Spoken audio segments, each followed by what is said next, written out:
నడిచినా కూర్చున్నా మోకాళ్ళ నొప్పులు వస్తున్నాయా? ప్రాణ పెయిన్ క్లినిక్ లో అధునాతన చికిత్సతో మోకాళ్ళ నొప్పులు తగ్గించుకోండి. హాయ్, అందరికీ నమస్కారం. Welcome to our channel. Andhra Pradesh మాజీ ముఖ్యమంత్రి గారైన నారా చంద్రబాబు నాయుడు గారి స్పెషల్ లీవ్ పిటిషన్ విషయంలో సుప్రీంకోర్టులో ఇద్దరు న్యాయవాదులు వారి భిన్న అభిప్రాయాలను చెప్పడం జరిగింది. అయితే దీని గురించి ఇప్పుడు మనతో మాట్లాడడానికి అడ్వకేట్ రజనీ గారు మనతో ఉన్నారు. ఆవిడతో మాట్లాడదాం. మేడం, చంద్రబాబు నాయుడు గారి విషయంలో వచ్చిన తీర్పు ఎవరికి పాజిటివ్ అంటారు, ఎవరికి నెగిటివ్ అంటారు? ముఖ్యంగా పాజిటివ్ నెగిటివ్ అంటే దాన్ని తీసి పక్కనేస్తే సెక్షన్ 17 సబ్ క్లాజ్ ఏ అవినీతి నిరోధక చట్ట సవరణ అనేది గవర్నర్ ఆధ్వర్యంలో జరగాల్సింది.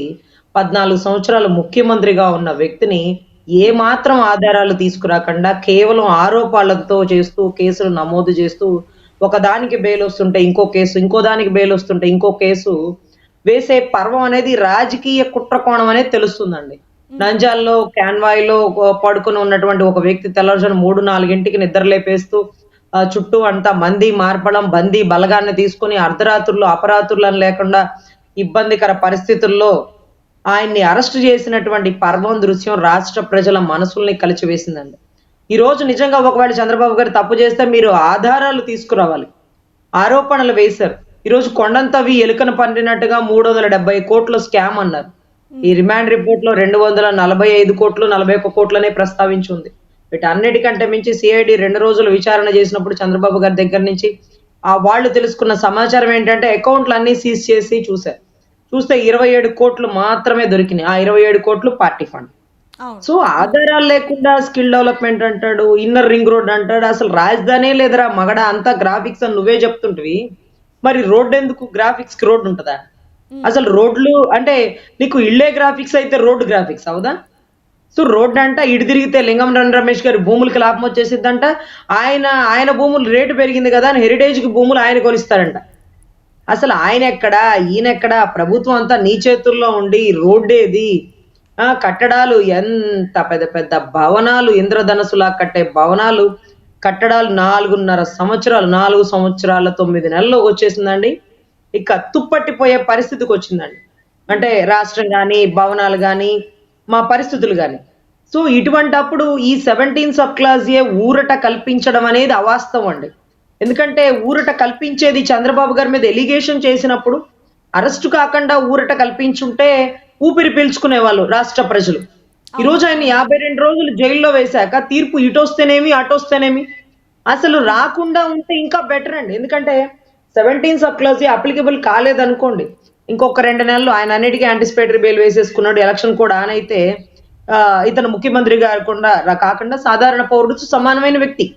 అవును అవును. ఒక ఇసుక ఫ్రీగా ఇస్తేనే కొన్ని కోట్లు రాష్ట్ర ఖజానాలో ఖాళీ అయిపోయినాయి, చిల్లడిపోయినాయి, నష్టం అయిపోయిందంటే నువ్వు నవరత్నాలు ఉచితమేగా, మరి 9 రత్నాలకి 9 కేసులు అయ్యాలా బాబు? అదే రకంగా దొరికిందల్లా దోచుకో, దోచుకుంది దాచుకో అన్నట్టుగా నువ్వు ఆ దాచుకుంది కూడా లెజిటిమేట్ గా దాచుకో అంటూ కొత్త కొత్త చట్టాలు తీసుకొస్తున్నావు, న్యాయస్థానాలే లేని చట్టాలు. అది కూడా ఆశ్చర్యం అండి. ఈరోజు ఎంఆర్ఓకు ఉండే అధికారాలు జడ్జిని మించిపోతున్నాయి. అంటే వాళ్ళ అండదండలు, వాళ్ళ మంది మార్పడాలు, వాళ్ళ కాలి కింద చెప్పుల్లాగా వ్యవస్థను పెట్టాలని చూస్తే ఎవడు చూస్తే ఊరుకోడు. అంగన్వాడీ ఆడబిడ్డలు 11,000 జీతగాళ్ళు, 11,500 జీతగత్తులు పాపం వాళ్ళు ఈరోజు ఎస్మా ప్రయోగిస్తే పోతే పోని ఉద్యోగాలు, మా పోరాటం ఆగేది లేదు అంటూ దిగే రంగంలో స్కూల్ టీచర్లు సిపిఎస్ విధానం రద్దు చేస్తే జిపిఎస్ విధానాన్ని ప్రవేశపెట్టాడు. అందరూ సుముఖంగా, అందరూ వ్యతిరేకంగా ఉన్నారండి. 17 సబ్ క్లాజ్ ఏ అనేది అప్లికబుల్ అవ్వకపోతే చట్టం దృష్టిలో, రాజ్యాంగం దృష్టిలో అందరూ సమానమే. ముఖ్యమంత్రి ఏమి ఎక్కువ కాదు, ప్రధానమంత్రి మాకు అంతకంటే ఎక్కువ కాదు. సో తప్పు చేస్తే ఎవరికైనా ఒకటే శిక్ష. ముఖ్యమంత్రికి మాత్రం అరెస్ట్ చేయకుండా గవర్నర్ దగ్గర ముచ్చట్లు పెడతారా? పెట్టరుగా. సో ఖచ్చితంగా అరెస్ట్ చేయాల్సిందే అంటూ గౌరవ ముకుల్ రోహిత్ గారి వాదనలండి. అంతకు ముందు ఆయనే యడ్యూరప్ప గారి కేసులో ముఖ్యమంత్రిని ఎలా అరెస్ట్ చేస్తారు, గైడ్ లైన్స్ కి విముఖంగా సుముఖంగా లేకుండా అంటూ వాదించి యడ్యూరప్ప గారిని బయటకు విడుదల చేసిన ఆయన ఇక్కడ చంద్రబాబు గారిని అరెస్ట్ చేయడంలో అడ్డం తిరిగిపోయాడు. ఇక మేమేం చెప్తున్నామంటే, ఎలాగో అయింది. ద్విసభ్య ధర్మాసనంలో వచ్చి అనిరుద్ బోస్ గారు కానీ, బేలా త్రివేది గారు కానీ ఇద్దరు డిఫరెంట్ ఆర్డర్లు ఇచ్చారు. అంటే వాళ్ళ అభిప్రాయాలు, ఇద్దరు డిఫరెంట్ అభిప్రాయాలు. ఒక్కటి అనిరుద్ బోస్ గారు వచ్చి తప్పేది. ముఖ్యమంత్రిగా 14 సంవత్సరాల వ్యక్తిని ఆరోపణలు పెట్టి ఆధారాలు లేకుండా ఎలా అరెస్ట్ చేస్తారు? గవర్నర్ దగ్గర ప్రవేశపెట్టి ఉండొచ్చు కదా! లేకపోతే పెట్టి ఉండాలి ఈ సెక్షన్ ప్రకారం అన్నారు. అదే రకంగా మరి బేలా త్రివేది గారు అన్నారు. అదేంటది ముఖ్యమంత్రి అయితే ఎవరికి ఎక్కువ? ఇందిరాగాంధీ వర్సెస్ రాజనారాయణ గారి కేసులో అలహాబాద్ హైకోర్టు జడ్జిమెంట్ ఇచ్చినప్పుడు ఇందిరాగాంధీ గారి గురించి వాదించే అడ్వకేట్ చెప్తారట, ఆవిడ గౌరవ నెహ్రూ గారి కూతురని. అయితే ఆవిడ ముఖ్యమంత్రి పదవి చేసిన ఆవిడ. అయితే తప్పు చేస్తే చట్టం దృష్టిలో అందరూ సమానమే. గవర్నమెంట్ ఎంప్లాయీస్ ని ఎలక్షన్ పబ్లిసిటీకి వాడినందుకు గాను ఇందిరాగాంధీ వర్సెస్ రాజనారాయణ కేసులో ఇందిరాగాంధీ గారు ఓడిపోయారు. ఆవిడకి దానికి సంబంధించిన కార్యక్రమాలన్నీ జరిగినాయి. సో ఇక్కడ చట్టం దృష్టిలో ఎవరు ఎక్కువ కాదు, ఎవరు తక్కువ కాదు అనే దాన్ని ఇప్పుడు జనాల్లోకి తీసుకెళ్తే ఈ 30 రోజులు 90 రోజులు ఎలక్షన్ కంప్లీట్ అయిపోయాక నవరత్నాల కేసులు, ఇసుక తవ్వకాల కేసులు, మందు కల్తీ కేసులు, మట్టి అమ్మకాల కేసులు, అదే రకంగా టిట్కో ఇళ్లు ఇవ్వకుండా 6 లక్షలు కూడా ఖరీదు చేయని భూమిని 30-40 లక్షలు పెట్టి కొని మా రాష్ట్ర ఖజానాని మోసం చేశారు. ఆ 6 లక్షలు ఖరీదైన భూమికి 25-30 లక్షలు కనీసం రైతుకైనా అందితే మేము సంతోషించేవాళ్ళం. రైతుకు అందకుండా పక్కదో వెళ్ళిపోతున్నాయని ఆధారపూర్వకంగా నిరూపించగల ఆధారాలు మా దగ్గర ఉన్నాయి. అదే రకంగా పర్యాటక శాఖ మంత్రి గారు ఎక్కడెక్కడ భూములు కొన్నారు, దాంట్లో స్కాములు ఏంటి, నీటిపారుదల ఏంటి, మొత్తం వెలుగు తీసుకొస్తారు. అప్పుడు 17 సబ్ క్లాజ్ ఏ అనేది గౌరవ జగన్మోహన్ రెడ్డి గారికి వర్తించదు అనేది మరొక్కసారి నిరూపణ అవుతుంది. ఈ ముకుల్ రోహిత్ అడ్వకేట్ గారు అప్పుడేం వాదిస్తారో మేము చూడాలి. ఇప్పుడైతే ఆయన సుముఖంగా ఓడిపోవడానికి సంసిద్ధం అయిపోయాడు. కానీ మేము ఆయన్ని ఓడిపోనివ్వం, ఆయన్ని గెలిపిస్తాం. ఈ 17 సబ్ క్లాజ్ ఏ అనేది బేలా త్రివేది గారి ఆధ్వర్యంలో త్రిసభ్య ధర్మాసనం ఆర్గ్యుమెంట్ జరగాల్సి వస్తుంది. దీన్ని ఇంకో 2 నెలలు, 3 నెలలు, 6 నెలలు, 7 నెలలు వాయిదా వేసేస్తాం. ఈలోపు ఎలక్షన్ అయిపోతుంది. అప్పుడు చిట్టా పద్దులు బయటకు తీసి ఒక్కొక్కడి చరిత్ర పుటల్లో లేకుండా చేయగల సమర్థత గల ఆధారాలు పట్టుకొని కేసులు నమోదు చేయడానికి యావత్ రాష్ట్రంలోని అడ్వకేట్లు అందరూ సంసిద్ధంగా ఉన్నారండి. ఈ రోజు ప్రజాస్వామ్యాన్ని కాపాడవలసిన బాధ్యత సర్దార్ వల్లభాయ్ పటేల్ గారి వారసత్వంగా మా లాయర్లకు ఉందండి. సో ఖచ్చితంగా దొంగ ఎవరో దొంగ అని అరుస్తుంటే చూసేవారికి ఎలా అనిపిస్తుందో తెలియదు. కానీ అవినీతి ముద్ర వేసినటువంటి చంద్రబాబు గారిని జైల్లో వేస్తే రాష్ట్ర ప్రజలు చీకొడతారు, రాష్ట్ర ప్రజలు వాళ్ళు చెప్పిన మాటలు నమ్మేస్తారు, రాష్ట్ర ప్రజలు చంద్రబాబు గారి వైపున ఉండరు, పార్టీని ఓడిస్తారు అనుకున్నారు. కానీ మొన్నటి వరకు తెలుగుదేశం కార్యకర్త బయటకు వచ్చి పనిచేసేవాడు. ఈ రోజు చెప్తున్నాడు ఒక కార్యకర్త, అంతకుముందు నేను ఒక్కదాన్నే వెళ్ళేటప్పుడు మా ఇంట్లో వాళ్ళు అడుగుతారండి, మా కేసులు ఉంటాయి జాగ్రత్తగా చూసుకోండి అది ఇదని. కానీ ఇప్పుడు మేం కూడా వస్తాం, బాబు గారు లాంటి వ్యక్తిని 52 రోజులు 53 రోజులు జైల్లో వేస్తారా? ఆయన ఆరోగ్యం ఏంటి, ఆయన పరిస్థితి ఏంటి? 14 సంవత్సరాలు ముఖ్యమంత్రిగా ఏ రోజు తప్పు చేయని వ్యక్తి 370 కోట్లకి తప్పు చేస్తాడా? సిమెంట్స్ కంపెనీ లేక ఇంకా మిగతా కంపెనీలు ఇవన్నీ కూడా షెల్ కంపెనీలకు సంబంధించి ఒక బోగస్ కంపెనీలకి డబ్బులు ఇచ్చినట్టుగా చూపించి పక్కదవ పట్టినటువంటి చంద్రబాబు ఏదో పట్టిందయ్యా, ఆధారాలు కూడా చూపించలేకపోతున్నారు కదా మేడం. అసలు వింత ఏంటంటేనండి, ఏసీబీ కోర్టులో అసలు ఏసీబీ అంటే రైట్ చేసేటప్పుడు అక్కడ డబ్బు ఉంటేనే ఏసీబీ వాళ్ళు వస్తారు. ఒకవేళ అక్కడ డబ్బు లేదనుకోండి ఇంటి మీద దాడులు చేస్తారు, మొత్తం లెక్కేస్తారు. ఈ వడ్డాణం ఎలా చేపించారు మీరు, మీ జీతం 50,000 కదా, వడ్డాణానికి 8 లక్షలు ఖర్చు అయింది కదా, ఎక్కడి నుంచి వచ్చినాయి అమ్మా? మీ ఆవిడ గారి పొలం అమ్మారా లేదే, ఎవరి దగ్గర అప్పు తెచ్చారా లేదే, 8 లక్షలు అప్పు తెచ్చి వడ్డాణం కొట్టుకుంటారా లేదే, ఏం జరిగిందంటే ఎంక్వైరీ చేయాలి. కానీ అటువంటి ఎంక్వైరీ ఏమి చేయకుండా ముందు అరెస్ట్ చేస్తారు. ఎవరినైనా ఎంక్వైరీ చేసి ఇదిగోండి మీరు ఇక్కడ దొరికారు సో మిమ్మల్ని అరెస్ట్ చేస్తున్నాం అని చెప్తారు.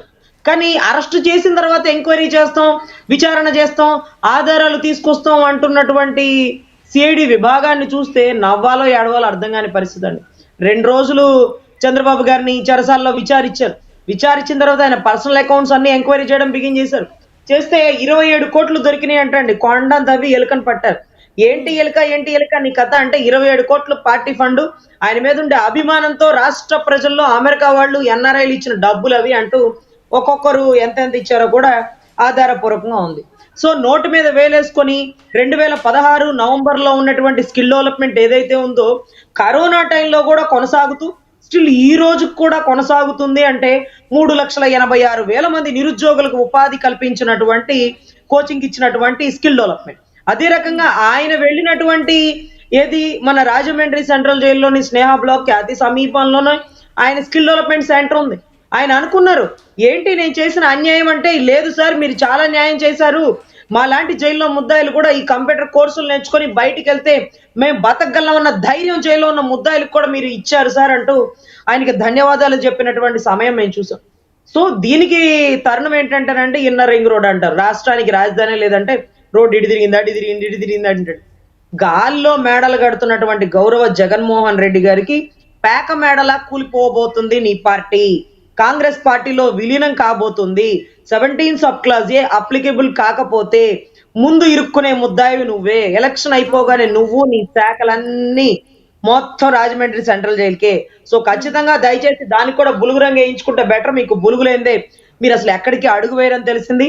మీరు ఎక్కడ అడుగు వేసినా ఆకాశం నీలంగానే ఉండాలి, మీ కన్సూప్ మేరలో బులుగే ఉండాలి, మీ భూమి మొత్తం బులుగుమయం అయిపోవాలి. కాబట్టి స్నేహ బ్లాక్ కి రంగులు మారుస్తున్న గౌరవ జగన్మోహన్ రెడ్డి గారు అలా అయితేనే వెళ్ళగలుగుతాను, లేకపోతే నేను చల్లపల్లి జైలుకి వెళ్ళిపోతానంటున్న జగన్మోహన్ రెడ్డి గారు అంటూ రేపటి రోజు ఒక 90 రోజుల తర్వాత వార్తా కథనాలు బిగిన్ అవుతాయండి.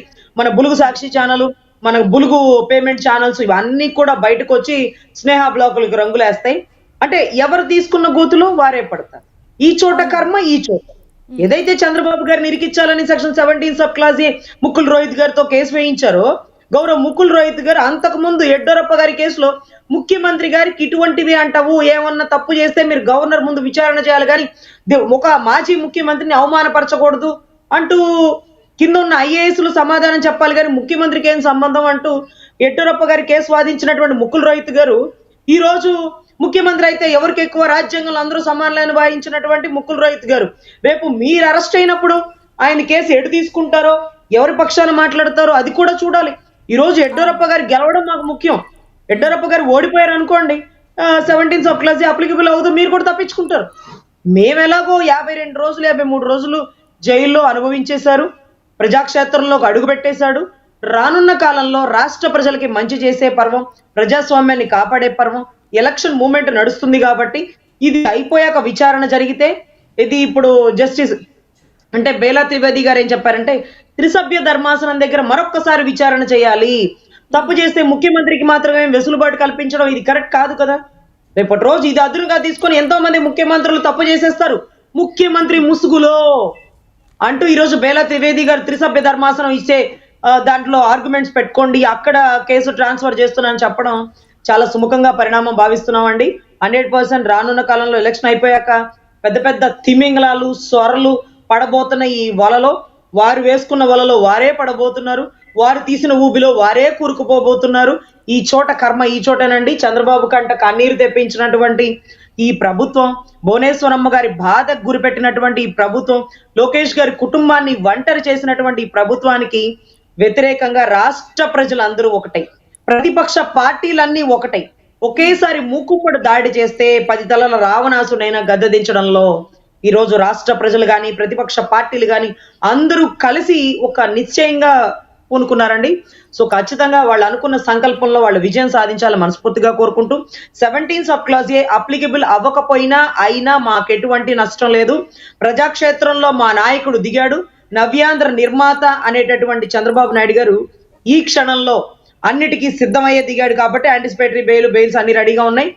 సో రానున్న కాలంలో ఏం పెను మార్పులు సంభవిస్తాయో, ఈ త్రిసభ్య ధర్మాసనం ఏమేం చెప్పబోతుందో కూడా వేచి చూడాలి. Okay madam, okay, thank you అండి, thank you so much madam. నమస్తే అండి.